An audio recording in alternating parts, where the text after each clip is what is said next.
मेरा नाम पूजा है। मेरी उम्र 22 साल है। लोग मेरी सुंदरता की बहुत तारीफ करते थे।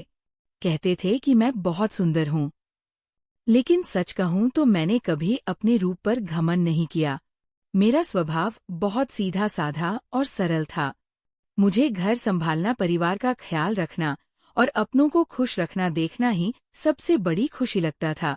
मैंने हमेशा यही सपना देखा था कि शादी के बाद मेरा भी एक छोटा सा संसार होगा, जहाँ प्यार, सम्मान और विश्वास होगा। लेकिन शादी के बाद मेरी जिंदगी ने जो करवट ली, उसकी मैंने कभी कल्पना भी नहीं की थी। मेरे ससुराल वालों ने मुझे मेरे रूप के कारण ही पसंद किया था। मेरी सास को लगता था कि सुंदर बहू आएगी तो घर की शान बढ़ेगी। मेरे पति पैसे से व्यापारी थे। शादी से पहले ही मेरी ससुर जी का देहांत हो चुका था और मेरी इकलौती ननंद की भी शादी हो चुकी थी। शादी के बाद जब मैं इस घर में आई तो मैंने पूरे मन से अपनी जिम्मेदारियां निभानी शुरू कर दी। सुबह सबसे पहले उठना, घर की साफ सफाई करना, रसोई संभालना और सास की हर बात मानना, यही मेरी दिनचर्या बन गई थी। मैं सोचती थी कि समय के साथ सब कुछ ठीक हो जाएगा और मुझे भी इस घर में अपनापन मिल जाएगा। मेरी शादी को कुछ ही महीने हुए थे कि मेरी सास ने मुझसे साफ शब्दों में कह दिया कि उन्हें जल्दी से पोते का मुंह देखना है। शुरू में मैंने उनकी बात को हल्के में लिया, लेकिन धीरे धीरे बात ताने में बदल गई। हर दिन कोई ना कोई इशारा या कटाक्ष सुनने को मिल जाता था। मेरे पति भी अपनी माँ की बातों से प्रभावित होकर मुझ पर दबाव बनाने लगे थे। मैं खुद भी माँ बनना चाहती थी। मुझे बच्चों से बहुत प्यार था। मैं भी चाहती थी कि कोई मुझे माँ कहकर पुकारे। लेकिन कई बार कोशिश करने के बाद भी जब मैं गर्भवती नहीं हुई तो घर का माहौल बदलने लगा। सास की नज़रों में मैं अधूरी थी और पति की नज़रों में दोषी। एक दिन मैंने हिम्मत करके अपने पति से कहा कि मैं किसी अच्छे डॉक्टर से जांच करवा लेनी चाहिए, ताकि सही कारण पता चल सके। मेरी बात सुनते हुए वो गुस्सा से भर गए। उन्होंने मेरा हाथ कसकर पकड़ लिया और बोले, क्या तुम ये कहना चाहती हो कि मुझ में कोई कमी है? समस्या है तुम में है, इसलिए जांच भी तुम ही करवाओगी, मैं नहीं। उस दिन मुझे अब बहुत अपमान महसूस हुआ, लेकिन मैंने फिर भी चुप रहना ही बेहतर समझा। कुछ दिनों बाद मैं अकेले ही एक महिला डॉक्टर के पास गई। वहाँ पूरी जांच के बाद डॉक्टर ने मुझे बताया कि मुझ में कमी नहीं है और मैं पूरी तरह स्वस्थ हूँ। ये सुनकर मेरे मन में थोड़ी राहत आई। मैंने सोचा अब घर जाकर ये रिपोर्ट दिखाऊंगी तो शायद सब ठीक हो जाएगा। लेकिन जब मैंने रिपोर्ट अपने पति को दिखाई तो वह और ज्यादा भड़क गए। उन्होंने मेरे बाल पकड़कर कहा कि मैं उन पर इल्जाम लगा रही हूँ। मेरी सास भी मेरे खिलाफ हो गई। उन्होंने साफ कह दिया कि अगर मैं मां नहीं बन सकती तो वो अपने बेटे की दूसरी शादी करवा देंगे। ये सुनकर मेरे पैरों तले जमीन खिसक गई। मैं रोती रही, गिड़गिड़ाती रही, लेकिन किसी को मुझ पर तरस नहीं आया। मेरी शादी को 2 साल हो चुके थे और इन 2 सालों में मैंने जितने आंसू बहाए थे, उतने शायद कभी जिंदगी में नहीं बहाए थे। मैं अपने माता पिता को भी सच नहीं बता पाती थी, क्योंकि मेरी छोटी बहन की शादी बाकी थी। मैं नहीं चाहती थी कि मेरी वजह से उसके रिश्ते पर कोई असर पड़े। इसी बीच मेरे पति का एक करीबी दोस्त राकेश, जो पेशे से डॉक्टर था, हमारे सालगिरह के मौके पर घर आया। उसने शादी में हिस्सा नहीं लिया था क्योंकि वह बाहर था। उस दिन मैं बहुत उदास थी। वह मेरे कमरे में आया और हालचाल पूछने लगा। मैंने मौका देखकर उससे कहा कि वह मेरे पति को समझाए कि जांच करवा लेना गलत नहीं है। उसने मुझे भरोसा दिया कि वह बात करेगा। लेकिन उसी रात मेरे पति ने मुझ पर गुस्सा उतारा। उन्हें लगा कि मैंने ही उनके दोस्त से शिकायत की है। उन्होंने मुझे प्रमाणित किया और मेरी भावनाओं को बिल्कुल नजरअंदाज कर दिया। कुछ दिनों बाद खबर आई कि मेरे पति की रिपोर्ट सामान्य है। ये बात सुनकर मेरी सास ने मुझे और ज्यादा ताने देने शुरू कर दिए। अब वो खुलेआम दूसरी शादी की बात करने लगी थी। मैं अंदर ही अंदर टूट चुकी थी, लेकिन फिर भी उम्मीद नहीं छोड़ी। मुझे लगा शायद समय सब ठीक कर देगा। पर मेरी सास अब खुलकर मेरे पति की दूसरी शादी की बात करने लगी थी। घर में जब भी कोई रिश्तेदार आता तो इशारों में मुझे ही दोषी ठहराया जाता। मैं सबके सामने सिर झुकाकर खड़ी रहती, क्योंकि मेरे पास अपने बचाव में कहने के लिए कुछ नहीं था। मेरे पति भी दिन प्रतिदिन मुझसे दूर होते जा रहे थे। उनके व्यवहार में कठोरता बढ़ती जा रही थी। मैं समझ नहीं पा रही थी आखिर मेरी गलती क्या है। मैं हर तरह से इस घर को अपना मानकर निभा रही थी, फिर भी मुझे ही कटघरे में खड़ा कर दिया जा रहा था। इसी बीच एक दिन मेरे पति के वही डॉक्टर दोस्त राकेश अचानक घर आए। उस समय मेरी सास और पति किसी काम से बाहर गए हुए थे। मैं अकेली थी। राकेश ने आते ही मुझसे कहा कि वह मुझसे जरूरी बात करना चाहता है। मैं पहले तो की, लेकिन उसने भरोसा दिलाया कि बात मेरे भले की है। वह बोला, पूजा, मैं तुम्हें सच बताने आया हूँ। तुम्हारे पति पूरी तरह स्वस्थ है, लेकिन समस्या कहीं और है। मैं उसकी बात सुनकर चौंक गई, क्योंकि पहले तो उसने ही सास को फोन करके कहा था कि सब सामान्य है। मैंने उससे पूछा कि वह आखिर कहना क्या चाहता है। तब उसने कहा, कई बार मानसिक तनाव की वजह से भी ऐसी जैसी स्थिति बन जाती है, और अगर घर का माहौल ऐसा ही रहा तो तुम्हारी जिंदगी बर्बाद हो जाएगी। उसने धीरे धीरे बातों को मोड़ते हुए कहा कि अगर तुम चाहो तो इस स्थिति से निकलने का एक रास्ता है। उसकी बातों का लहजा मुझे असहज कर रहा था। मैंने उसे साफ कहा कि मुझे किसी गलत रास्ते की जरूरत नहीं है। मैं अपने पति के साथ ही रहना चाहती हूँ। राकेश ने मुझे समझाने की कोशिश की कि अगर मैं माँ बन जाऊं तो सब ठीक हो जाएगा और किसी को कुछ पता भी नहीं चलेगा। उसकी बातों का मतलब अब मुझे साफ समझ आने लगा था। मैं घबरा गई और उसे जाने के लिए कहा। वह मुस्कुरा कर बोला, सच लो पूजा, तुम्हारे पास ज्यादा समय नहीं है। अगर दूसरी शादी हो गई तो तुम्हें इस घर से जाना पड़ेगा। ये कहकर वह चला गया। उसके जाने के बाद मेरा दिल जोर जोर से धड़क रहा था। मैं समझ चुकी थी कि वह मेरी मजबूरी का फायदा उठाना चाहता है। मैंने तय किया कि चाहे जो हो जाए, मैं कोई गलत कदम नहीं उठाऊंगी। लेकिन किस्मत ने मेरे लिए एक और कठिन मोड़ तैयार कर रखा था। कुछ दिनों बाद मेरी सास ने मेरे पति के लिए एक लड़की पसंद कर ली और उसके घर बात भी पक्की कर दी। मुझे ये खबर सुनकर ऐसा लगा जैसे मेरे पैरों तले से जमीन खिसक गई हो। मैंने बहुत विनती की, एक बार फिर से यही सही डॉक्टर से जांच करवा ली जाए, लेकिन मेरी बात किसी ने नहीं सुनी। मेरे पति को भी बुलाकर सास ने कह दिया कि अगर मैं मां नहीं बन सकती तो वो अपने बेटे को की दूसरी शादी जरूर कराएंगी। उस दिन मेरे पिता की झुकी हुई नजरें और कांपते हाथ देखकर मेरा दिल रो उठा। उन्होंने मेरी खातिर बहुत विनती की। तब जाकर कुछ समय के लिए बात टली, लेकिन घर का माहौल और भी जहरीला हो गया था। मैं दिन रात नाव में रहने लगी थी।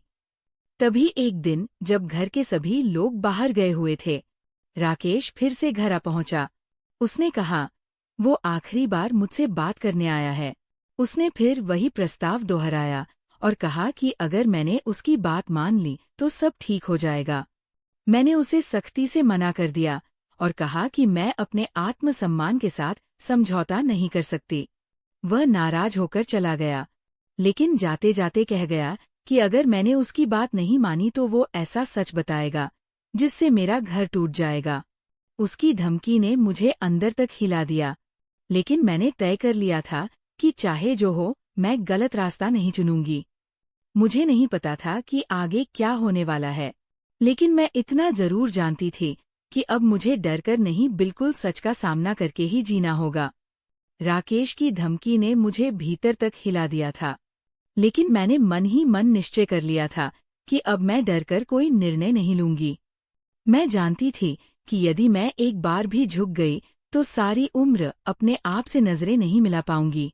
अगले कुछ दिन बहुत तनाव में बीते।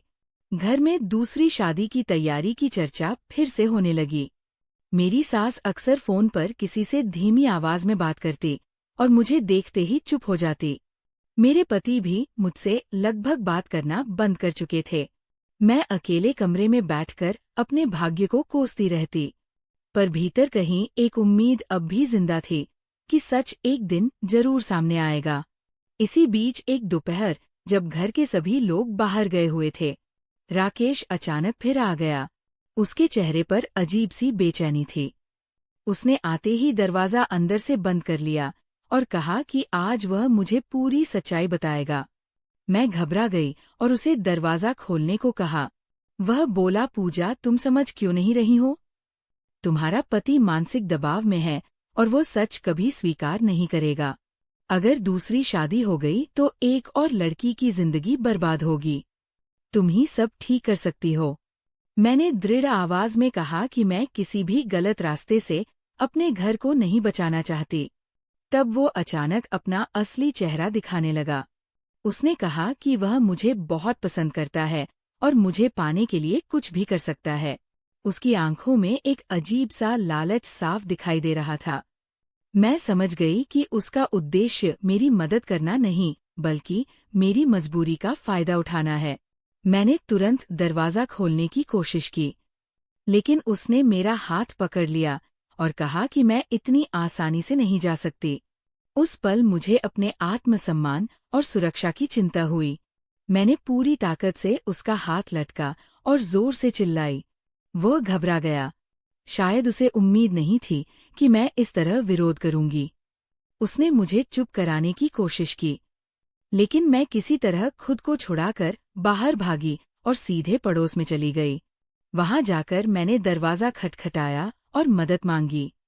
मेरी हालत देखकर पड़ोसी समझ गए कि कुछ गंभीर हुआ है। थोड़ी देर बाद मेरे पति और सास भी लौट आए। पड़ोसियों ने उन्हें सारी बात बताई। मैं कांपते हुए अपने पति के सामने खड़ी थी। मुझे डर था कि कहीं वह मेरी बात पर विश्वास ना करें, लेकिन इस बार मैंने ठान लिया था कि सच छुपाऊंगी नहीं।